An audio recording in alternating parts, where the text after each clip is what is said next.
Presiden Israel Isaac Herzog membantah isu adanya kesepakatan terhadap pengampunan Perdana Menteri Israel Benjamin Netanyahu dalam kasus korupsi yang menjeratnya.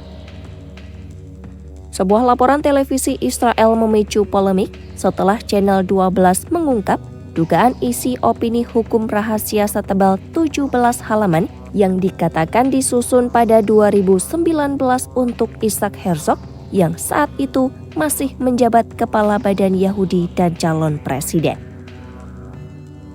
Opini itu disebut mengkaji wewenang presiden untuk memberikan pengampunan dalam situasi politik sebelum adanya vonis.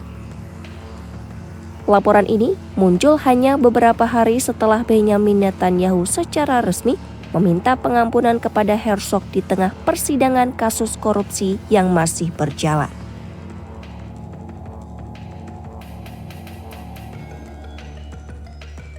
Menanggapi isu tersebut, kantor Herzog langsung mengeluarkan pernyataan tegas. Mereka menyebut dugaan adanya kesepakatan politik dengan Netanyahu sebagai tidak berdasar dan berlebihan. Kantornya mengecam publikasi laporan itu dan menginstruksikan tim hukum untuk menindak secara resmi. Pernyataannya menegaskan bahwa tidak pernah ada pemahaman atau kesepakatan yang menghubungkan masa jabatan Herzog dengan proses hukum Netanyahu.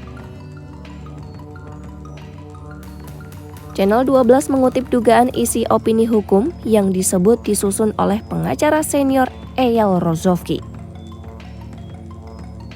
Dokumen itu mengkaji batas wewenang presiden termasuk kemungkinan pengampunan pravonis untuk seorang Perdana Menteri yang masih menjabat. Memo Rozovsky dikatakan membahas pernyataan krusial apakah pengampunan pravonis memungkinkan, apakah penerimaannya akan dianggap sebagai pengakuan bersalah, serta batas kerjasama yang dibutuhkan dari Jaksa Agung.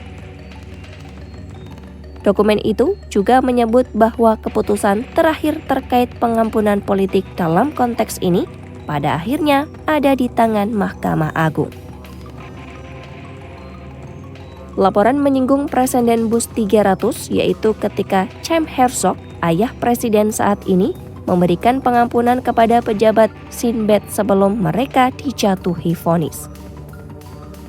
Channel 12 menyebut kasus itu dianggap sebagai dasar hukum paling kuat untuk menjelaskan pengampunan sebelum putusan pengadilan. Seorang sumber yang dikatakan dekat dengan Herzog mengeklaim bahwa dokumen itu pernah diminta untuk mempertimbangkan situasi politik di masa depan. Namun hal ini ditegaskan oleh kantor Herzog sebagai tidak benar dan tidak berkaitan dengan pemilu atau dukungan Netanyahu. Pada masa dokumen itu dikatakan dibuat, Reuven Rivlin masih menjabat presiden dengan masa tugas sekitar 2 tahun tersisa.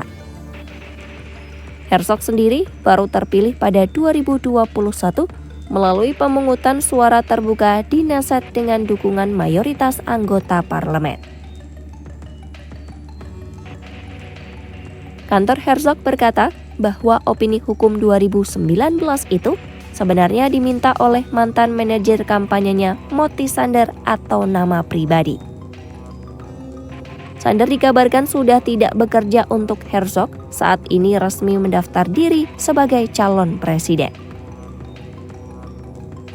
Kantornya menegaskan bahwa Herzog tidak pernah melihat dokumen itu dan baru mengetahuinya setelah opini tersebut dipublikasikan.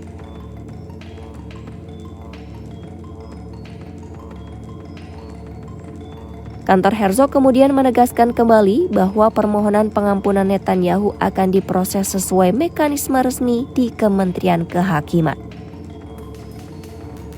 Proses ini disebut akan memakan waktu beberapa minggu dan membutuhkan penilaian formal dari otoritas terkait. Netanyahu sendiri dikenakan dakwaan penyuapan, penipuan, dan pelanggaran kepercayaan dalam 3 kasus terpisah.